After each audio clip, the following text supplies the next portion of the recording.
you've got to do everything you can at once. And as we come out of COVID, we face a real cost of living crunch caused largely by the inflationary spikes you're seeing around the world, particularly in energy.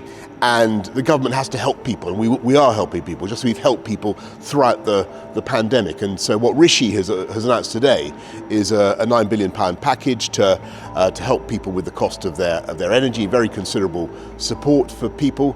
And then 27 million households will benefit from a council tax rebate worth £150, then a £200 loan on top of that. So a lot of money going in now to help people with the cost of living, on top of what we're doing with the living wage, with the effective tax cuts for people on universal credit.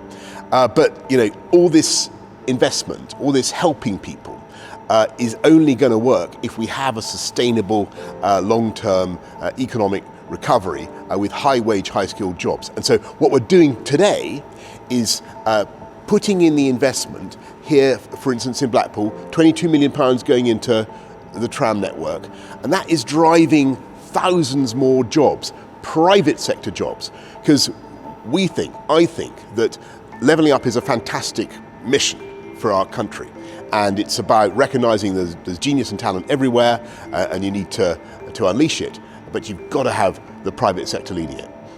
Nearly £700 a year more in energy costs. That's going to be a huge hit for many people.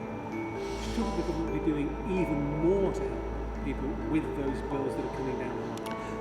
So for people who are facing particular hardship, of course, we have, and for everybody, we have abatements, things that we do to help with the cost of energy, cold weather payments, warm homes, discounts, and so on. This is a mega package of £9 billion on top, which is, I think, necessary, but it's huge.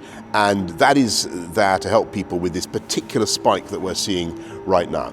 What I hope and believe is that eventually, as the world economy gets its momentum back, the inflationary pressures will start to subside.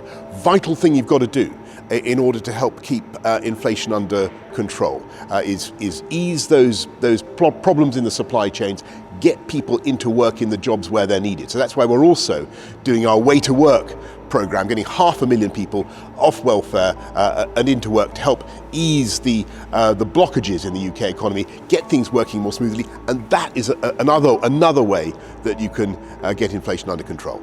Would you look again at the national insurance rise, given the scale of the price rises that families are going to be facing? You've got to remember also, as we come out of COVID, our COVID recovery plan has got to involve dealing with the colossal backlog that we've got in our NHS. The NHS was amazing and is amazing, and it's dealt magnificently with the pandemic. But there are huge numbers of people, 6 million, 1 in 10 of the UK population currently waiting on an NHS waiting list. That's going to go up, I'm afraid. It's going to go up. We've got to put in the money to fix it. 9 million more scans, 50,000 more nurses, building the hospital capacity that we need. It's the number one priority of the British people, and we've got to fund it. So I know it's not what anybody wants to do. It's not what Rishi wants to do. It's not what I want to do, but we've got to do it.